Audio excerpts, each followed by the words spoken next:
چلے ہیں تو 3.5 برس کی، 6 مہینے کا سفر، گرمیوں کا سفر، پیاس کا سفر چلے ہیں، اور یہی سفر علی اصغر نے بھی طے کیا ہے۔ جو علی اصغر 18 برس کا ہے اور کربلا میں پہنچے ہیں تو 6 مہینے کے ہو گئے، یہی سفر علی اصغر نے بھی، یہی سفر بیویوں نے بھی طے کیا ہے۔ میرے عزیزوں، آج اسی لیے بیٹھے ہیں، یہ خواتین بیٹھی ہیں، یہ تمام حضرات بیٹھے ہیں۔ میں ایک بات کہوں، عزاداری اصل میں ہماری ماں بہنوں کی وجہ سے پائے۔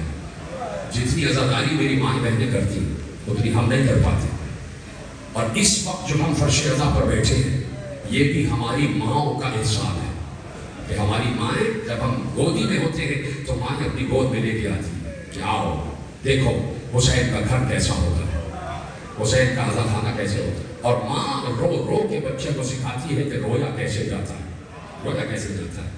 تو اب میرے عزیزوں، میں ایک جملہ کہنے جا رہا ہوں، اور اس جملے کو کبھی محسوس کرنا، یہ میرا اپنا ذاتی مشاہدہ ہے کہ جب بھی میں نے مصائب شروع کیے ہیں، جو سب سے پہلے ہائے کی آواز آتی ہے نا وہ خواتین میں سے آتی ہے۔ اب مجھے نہیں پتا یہ ہائے کوئی یہیں کی خاتون کہتی ہے یا کوئی جنت البقیع سے بیوی آ جاتی ہے کہ وہ کہتی ہے ہائے میرا لال حسین، ہائے میرا لال حسین۔ کل بھی میں نے کہا کہ زہرا کو قبر میں بھی چین نہیں تھا، کبھی حسین کے ساتھ، کبھی حسن کے ساتھ، کبھی حسین کے قافلے کے ساتھ، لیکن آج ایک جملہ سن لینا میرے عزیزوں کہ یہ قافلہ 2 محرم کو کربلا میں داخل ہوا ہے۔ بس 2 منٹ مجھے دے دینا، اس کے بعد تو اگلے دعا ایک ذرا سا پڑھنا ہی کافی ہو جاتا ہے۔ جسے رونا آتا ہے وہ نام حسین پر ہی رو دیتا ہے، وہ نام حسین پر ہی رو دیتا ہے۔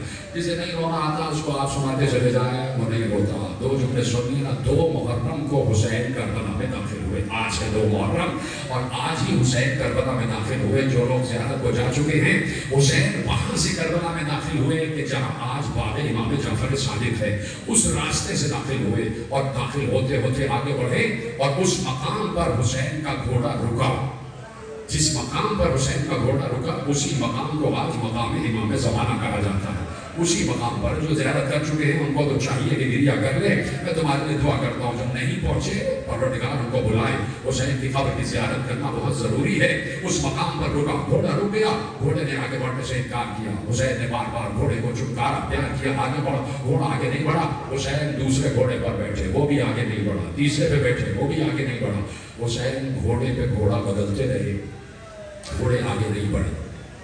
ایک بار حسین ابھی اس تحیر میں تھے، سب معلوم ہے حسین کو، کہ ایک بار جبرائیل نازل ہوئے اور کہا اے فرزند رسول، اللہ پاک تحفہ درود و سلام کے یہ پیغام پہنچانا چاہتا ہے کہ جس جگہ کا وعدہ تھا وہ جگہ آ گئی، جس جگہ کا وعدہ تھا وہ جگہ آ گئی۔ حسین نے سر جھکائے، اور سن لینا، آگے ضرور کہہ دینا تو میں چادر زہرا کا واسطہ، یہ حسین کا جواب ہے۔ میں دیکھ رہا ہوں میرے بزرگ کیسے ماتم کر رہے ہیں، ان کو ان کی ماں نے سکھایا ہے کہ ماتم کیسے کیا جاتا ہے۔ شرمایا نہیں کرو ماتم کرنے سے۔ ایک بار حسین نے سر جھکایا، حسین نے سر جھکا کر جبرائیل سے کہا جبرائیل اللہ کو میری طرف سے سلام کہنا، اور یہ کہنا کہ حسین یہ کہہ رہا ہے کہ اے میرے پروردگار، وعدہ 10 محرم کا تھا، حسین 8 دن پہلے آ چکا ہے، حسین 8 دن پہلے آ چکا ہے۔ حسین کربلا تیار کر رہے تھے، ایک ایک ناصر حسین کے ساتھ موجود ہے۔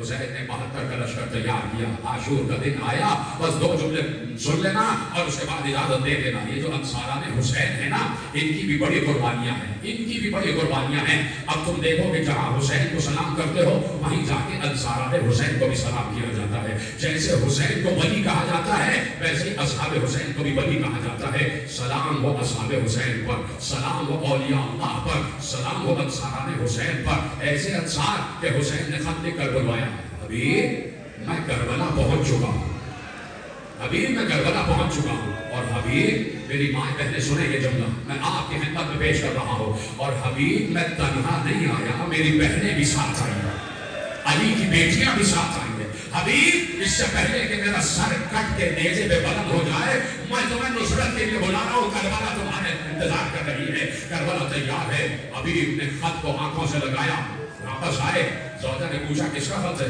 کہا میرے مولا حسین کا خط ہے۔ کہا کیا لکھا ہے؟ کہا میرا مولا کربلا میں چاروں طرف سے گھر چکا ہے، میرے مولا کے سر کے در پہ ہیں یہ شقیق۔ کہا کہ کیا کہنا چاہتے ہو، تم نے کیا ارادہ کیا ہے؟ کہا میں سوچ رہا ہوں کہ جاؤں یا نہ جاؤں، اگر چلا گیا تو تمہیں کون دیکھے گا، تمہارا خیال کون رکھے گا؟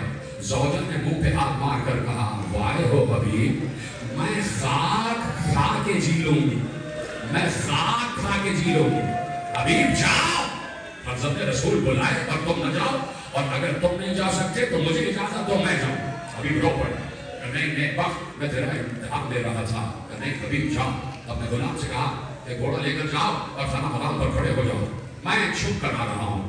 گھوڑے کو لے کر غلام وہاں، ادھر سے حبیب کو آنے میں دیر ہو گئی، غلام گھوڑے کو چمکار چمکار کر کہہ رہا تھا اے میرے آقا کے گھوڑے، اگر میرے آقا کو آنے میں دیر ہو گئی اور اگر میرا آقا نہ گیا تو میں وعدہ کرتا ہوں میں تجھ پر بیٹھ کر جاؤں گا اور فاطمہ کے نام کی نصرت کروں گا۔ بس یہ کہہ رہا تھا کہ حبیب آ گئے۔ حبیب نے جب غلام کی زبان سے یہ جملے سنے، منہ پیٹ کر کہا آئے فاطمہ کے لال پر یہ وقت آ گیا کہ اب غلام کہہ رہے ہیں کہ ہم نصرت کریں۔ حبیب گھوڑے پہ بیٹھے پہنچے، کربلا میں شور ہو گیا مبارک ہو حبیب آ گئے، مبارک ہو حبیب آ گئے۔ یہ مبارک بادی کا شور زینب کے کان تک پہنچا۔ زینب نے کہا فضہ کیا ہوا؟ فضہ نے خوش ہو کے کہا مبارک ہو بی بی، حبیب آ گئے حسین کی نصرت کو۔ وہ سنے کے جملہ ایک بار زینب نے اپنی پیشانی پر ہاتھ رکھ کر کہا فضہ حبیب سے کہنا علی کی بیٹی سلام کہہ رہی ہے، علی کی بیٹی سلام کہہ رہی ہے۔ جیسے ہی حبیب نے سنا سر سے عمامہ پھینک کر کہا پروردگار یہ وقت آ گیا کہ آقا زادیاں غلام زادہ کو سلام، اجرکم اللہ، یہ ہے حبیب۔ اور ایک بار آخری جملے تقریر کے مسلم ابن اوسجا گئے، میدان کی طرف گئے، سننا جملہ اور بھائی کہتے رہنا اگر رونا آئے تو رونے میں بخل نہیں کیا کرو۔ مسلم ابن اوسجا گئے، میدان میں گئے، زخم کھا کر گرے، کہا السلام علیکم یا ابا عبداللہ۔ ادھر سے بہت سے انصار نے چاہا کہ جائیں اور مسلم ابن اوسجا کو اٹھا کے لائیں۔ جیسے ہی انصار نے چاہا کہ جائیں میری طرف دیکھنا، ایک بار حسین نے کہا رک جاؤ، سب رک جاؤ، یہ میری قربانی ہے، میں اٹھا کے لاؤں گا، میں اٹھا کے لاؤں گا۔ اگر سن سکو تو آخری جملہ سن لینا۔